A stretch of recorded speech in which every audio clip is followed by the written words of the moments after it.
horimaad u dhaqaaya ciidamo ka waasusan kuwa dowladda gaar ahaan ciidamada xoogga dalka ayaa ka dhacay xarun ciidamada imaaraadka ay ku taabali jireen qaar ka mid a ciidamada xoogga dalka oo ku taal degmada hodan iska horimaadku muddo ayuu socday waxaana ciidamadu ay isku adeegsadeen hubkii waxaana rasaasta laga maqlay meelo kala duwan oo goobta dagaalku ka socday ka baksan dadka deegaanka ayaa in muddaha xaafadaha ku jiray waxaa hakad galay isku socodka gaadiidka wadadaas isticmaalaya gaar ahaan wadadii tarabuunka ilaa warshada caanaha waxaana dadka xilliga dagaalku dhacaya ama iskahorimaadku dhex marayay ciidamada ka watirsan kuwa xooga dalka gaar ahaan ku sugnaa xaruntii imaaraadka ay ku tababari jireen ciidamada qalabka sida qaar kamid a dhawaana ay la wareegtay dowladda soomaaliya ay dadku walaac ka muujiyeen gaar ahaan xilliga iskahorimaadku dhacay waxay ahayd waqti mashquul ah oo ardayda jaamacadaha iyo isku socodku uu aada mashquul u ahaa gaar ahaan gaadiidka dadweynaha biyaalka loo yaqaan bajaajta iyo guud ahaanba isku socodka magaalada marka loo eego harada meesha ku taal ibrahim cabdiqaadir sababta maxay tahay keentay isku dhaca ciidamadan ilawareedyo kala duwan oo ay la hadashay VOAda waxay sheegayaan in isku dhaca ciidamadan ka watirsan xoogga dalka ay ka dambeysay isfaham waa la xiriira saarad ciidan oo taalay gudaha xarunta ciidamada lagu tababari jiray imaaraadka gaar ahaan meel kayd u ahayd ama saad yaalay halkaabaa la isku qabtay sida dad xog ogaal ah ay u sheegeen VOA intaas kadib ciidamadu way isku afgaran waayeen in bakhaarkaasi hub uu ku jiray in la bixiyo iyo in kale taas ayaa markii dambe keentay in iskusaaseen ay dhex marto ciidamadan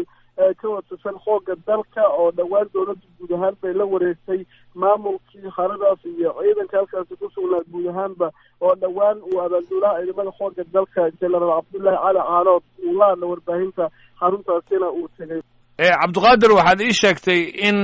rasaasta xooggeeda laga maqlaayay meelaha ku dhadhow ee xerada wax khasaara o ilaa hadda la sheegay saraakiisha amniga la hadlay qaarkood oo ka howlgala degmada hodan iyo meelo kale waxay ii sheegeen in dhaawacyo jiraan laakiin weli ay wadaan tira koobka iyo khasaaraha halkaasi ka dhashay meesha waxay ahayd meel mashquul badan ilaha caafimaadku weli maysan noo xaqiijin tirada dhaawacyo ee la gaarsiiye laakiin saraakiisha amniga qaarkood oo la hadla waxay ii sheegeen in ay ku mashquulsan yihiin tira koobka haddii khasaara uu jira iyo dhaawacyada intay leeyihiin iyo hadday dhimasha jirto laakiin weli dowladdu war rasmi kama soo saarin arrinta la xiriirta khasaaraha ka dhashay ibrahim waa sidee haatan xaaladda xaruntaasi hadda way degan tahay xaaladda waxayna harada tegay saraakiisha ugu sarreysa ciidamada xoogga dalka waxaa lee xaqiijin goor dhaweed uu halkaasi gaaray taliyaha ciidamada xoogga dalka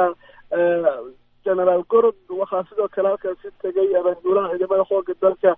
jenaraal cabdullaahi cali caanood xubno ka tirsan ciidamada xoogga dalka iyo saraakiisha hadda waxaa goobta ku sugan saraakiisha ugu sarreysa ciidamada xoogga dalka iyaga oo u kuurgalay wixii meesha ka dhacaya baaritaano la xiriira sababta keentay